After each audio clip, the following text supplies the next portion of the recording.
Trash Cinema. Alright, welcome everybody to Trash Cinema. I have my co-host here. Say hello. Ronaldo. Ronaldo. What is it I thought your name was when I first met you? Raul Millington? Millingham. Raul Millingham. This is his first episode of Trash Cinema. I think we're about 5 episodes in, and we decided to pick something that we saw when we were teenagers, and it kind of boggled the mind. As an adult, I think it hurts the brain a little bit more. A little bit. Yeah, actually, I should introduce myself. I forgot. Duh.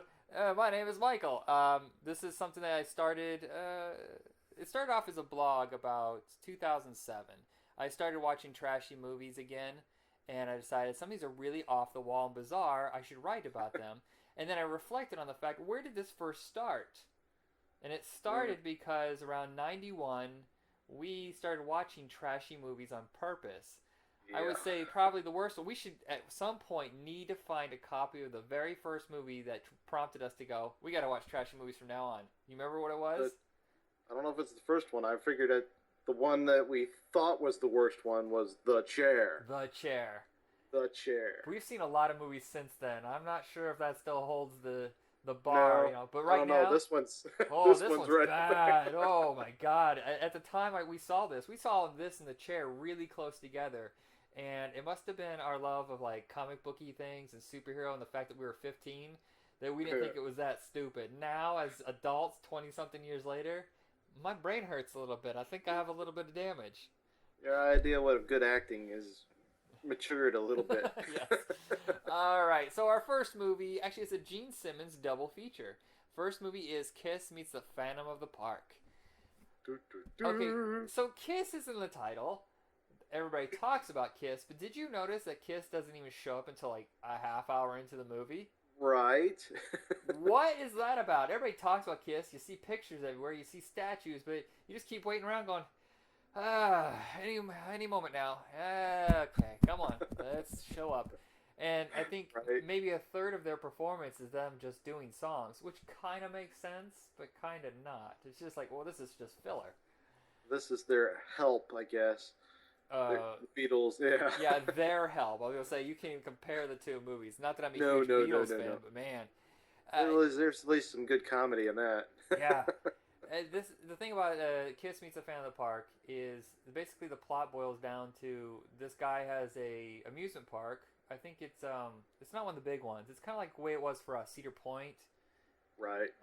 It's not Six Flags. It's I can't remember. It's one of those like it's the only one of those kind of amusement parks. It's kind of like I think running out of money, and he decides to bring Kiss in. They're gonna bring a whole flush of cash, but there's like a designer, electrician, magician kind of guy down in the basement designing these robots, and he's mad that Kiss is coming and that he's not getting his proper due, and he decides to get revenge by building killer robots, kung fu robots. I don't know.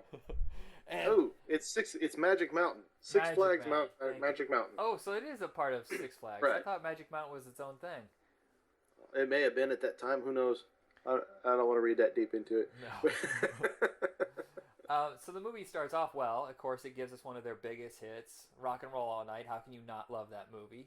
Or that song? And then it kind of derails almost instantly. Just like I said, it takes a half hour to get to Kiss. And then when Kiss shows up, it gets really, really bizarre. Okay, so they're not from another planet, correct? No, they're not. They're human. Okay, so it actually says right in there they're human. Yeah, they're human, but they're given powers from an alien force, right? Or an ancient force. Talismans. And they keep them in a little box that somehow has its own force field. Yet it can be touched and taken. It's in that case to keep them safe. Yet it's easy to just access that case. Just you're not gonna put a lock on here. Nothing. Just all right. Right.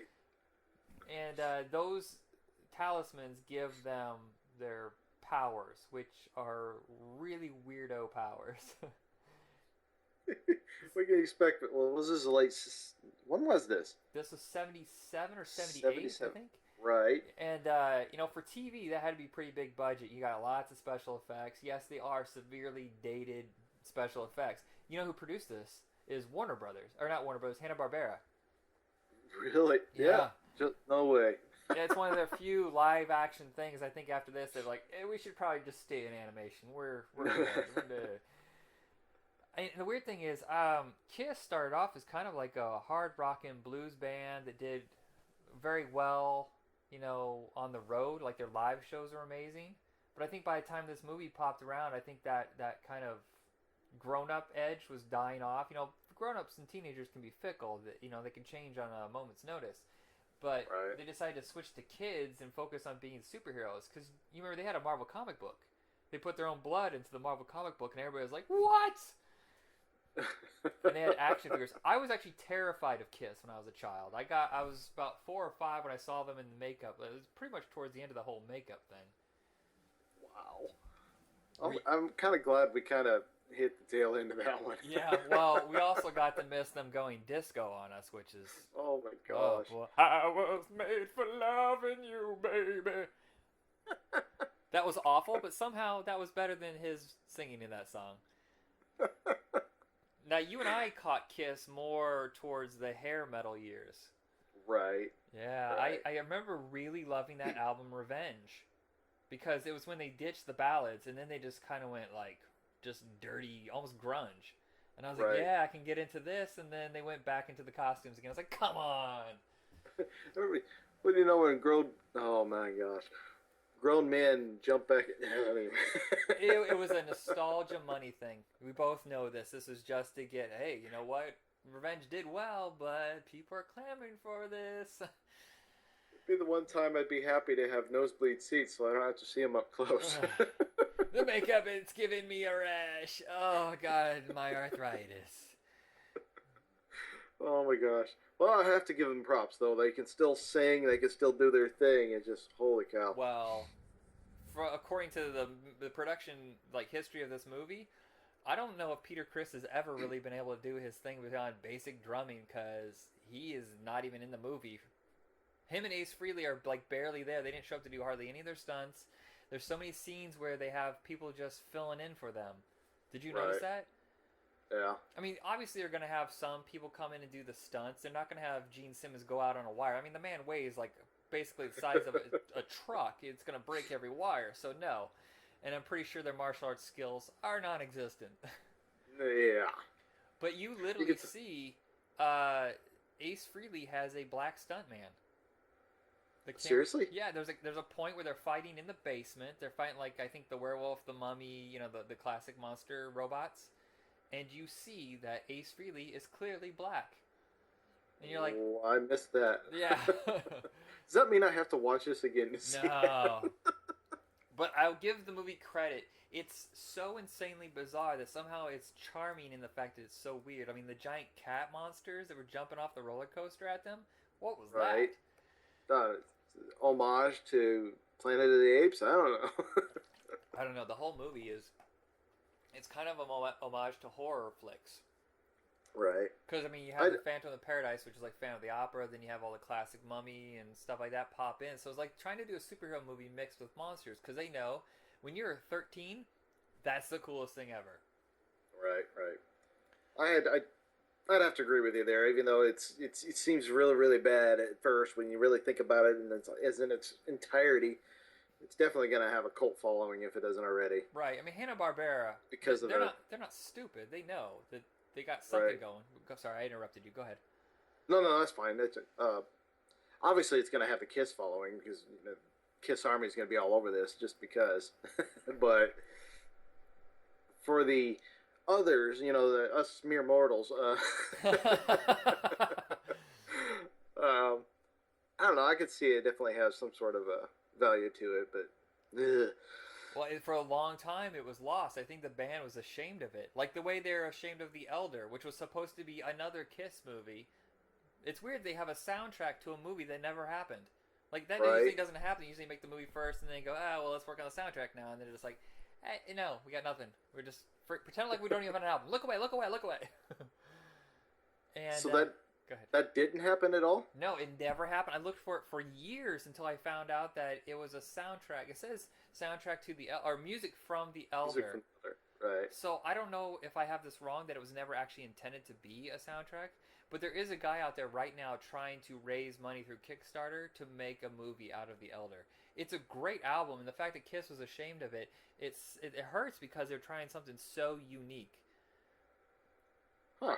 Let's say they've got some choir and orchestral Oh yeah, it's a parts beautiful in it. album. It sounds like. There's a couple awkward songs, where they go beyond their normal reach, and it just like, oh no, that doesn't work for you guys. But you can Right. see where they're like, they got the producer of The Wall, and they said, hey, let's do our own version of The Wall. Let's bring in sword and sorcery in this huge epic world. And I give them credit for that. Is it? Is that where it fits in, the sword and sorcery type of thing? Yep. Kind of like Man of War type of Well, not that epicness far. type of stuff. I would say it's more fantasy. It would say, you would say Man of War is more Conan, whereas the Right. Elder is more The Hobbit, maybe. Okay. Something in that vein. It's meant for. I mean, it's not R-rated or like gory or anything or violent. It's just kind of like a story in this world where good against evil, light against dark, that kind of thing. Well, I've never heard this album. I'm gonna have to dig it up. Yeah, it's one of those experiments that went well in my mind, but it bombed horribly, and they just said we're not even going to go on. They didn't go on tour to support it, so that was a surprise. That's a bummer. Yeah, so you have to give them a little bit of credit with Phantom of the Paradise. They were trying something out of their normal, circle, and yes, it failed horribly. I'm sure at the time though it did well in the ratings. But it's like showing up in this and Chips and having the comic book and toys. It kind of changed their audience, and I think that's why they struggled for a while there until they went back to doing hard rock with like Lick It Up and Animalize and stuff like that. All right, so our second movie is Never Too Young to Die. Now this is when Kiss was in a weird period where the band fell apart. Ace was gone, Peter was gone, Vinnie Vincent I think was gone at that time. You remember Vinnie Vincent? Mm-hmm. Well, he was actually a hell of a guitarist, but he was apparently an ego freak, and he had to be kicked out of the band. From Vinnie Vincent Invasion. Yeah, so Sorry. Gene Simmons took that opportunity when the band was kind of lost to go explore acting some more. In fact, he's the only one from Phantom of the Park to go on to do other movies. And of course, he was great in Runaway. Do you remember that one with Tom Selleck? The little robot spiders and the speed bullet that would track you? No? Oh, I gotta find this movie for you. It's set in, you know how when it's like the distant future and sometimes it says the day after tomorrow kind of future? Right. It's like one of those where it's not too out of this world. There's spaceships and stuff like that. Tom Selleck is a cop who specializes in like robotic kind of crimes. Because robots are now part of our normal world. And, like AI not AI, iRobot. Yeah, something like yes, iRobot. It's like that. And Gene Simmons is a terrorist who uses technology to commit his crimes. And he has like these little robots he builds that injects poison into people. He's like an assassin. But he also has this bullet that can track your DNA signature, so you can never really get away from it. So it just kind of follows you around until it hits its target. It's pretty cool. That sounds familiar. Yeah, and Gene Simmons is totally badass in this. And the movie did okay. It came out at the wrong time. I think it came out against some stiff competition. So his next movie is this, Never Too Young to Die. And I don't know what his agent was telling him. Was he just like, give me anything. I don't know what to do.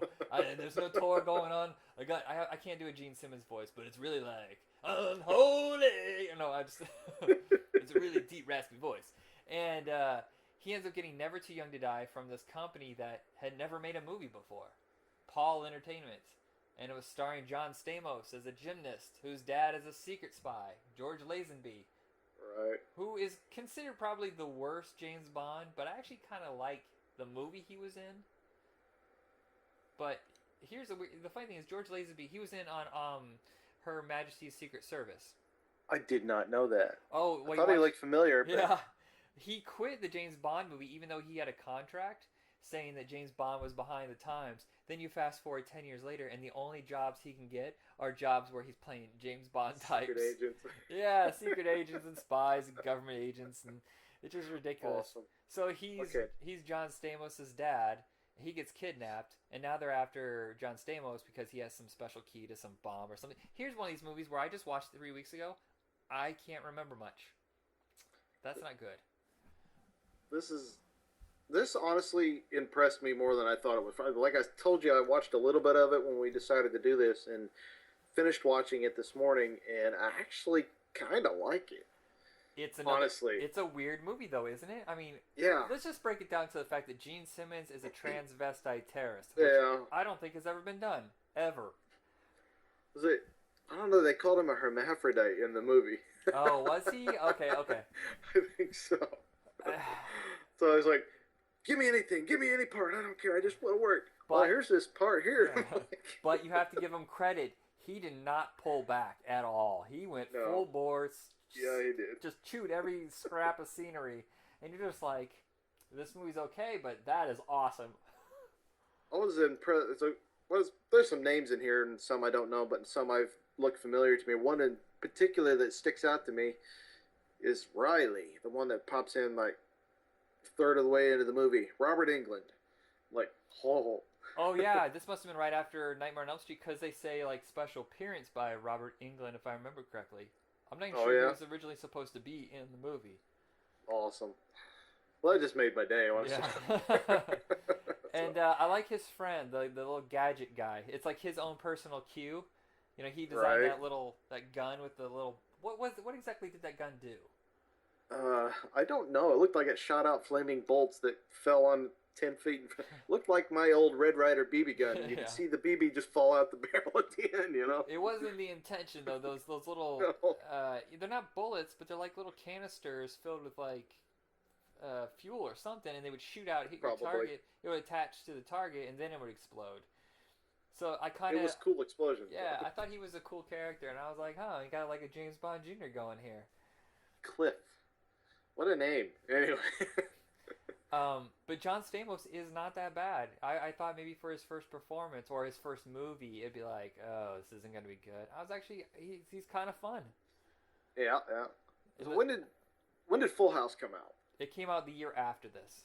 Year after this, okay. Because obviously he's donning the same hairdo. Yeah.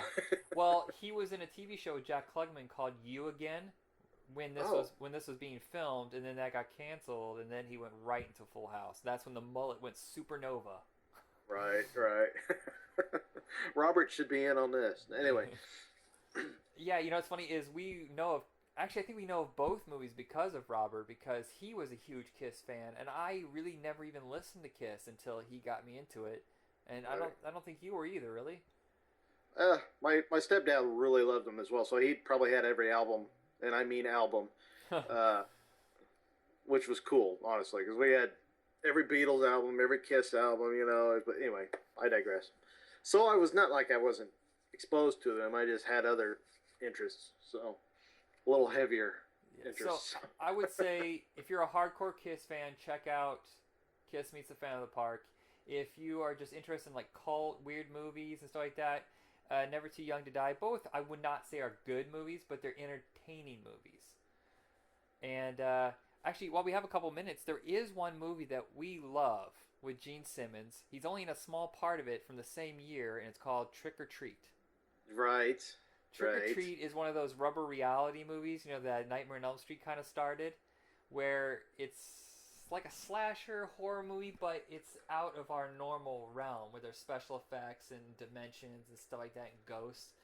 That is an awesome movie. Have you seen it in a while? Honestly, I looked it up a few weeks ago, but I couldn't find it. Yeah, and Ozzy's in that as well. I forgot about that. Yeah, that's one that we should check out sometime, maybe this Halloween. Definitely. I'll try to find Runaway too. Maybe we can have a sequel to this. We'll watch Runaway and Trick or Treat. I remember playing the death out of that soundtrack. What was that? Fastway? Fastback? Fastway. It was awesome. Anyway. All right, so that's Sorry. it. That's it Got me for fired us. up for this yeah. one. I think that's it for us on these two movies. And I don't know. Do you have any last words about either one of them? I can honestly say that I won't say don't see them. Definitely. Definitely you want to see them at least once. Yes, just to say, okay, you guys, hold on. I've actually seen a movie where Gene Simmons dressed as a crazy terrorist. Sometimes he wears a mustache and a crappy orange wig, and sometimes he's a drag queen. It's awesome. Anyway. All right, that's it for us here at Trash Cinema. Check us out on Facebook under Retro Rock Entertainment, and soon we're going to be having the official Trash Cinema page where you can check out all the episodes we have in the past and coming in the future. If you have any recommendations for crappy movies you want to torture us with, go ahead and send us a message on Facebook. And I guess that's it. That's it. All right, this is Peace. Michael. Peace and no grease. That's right. All right, good night.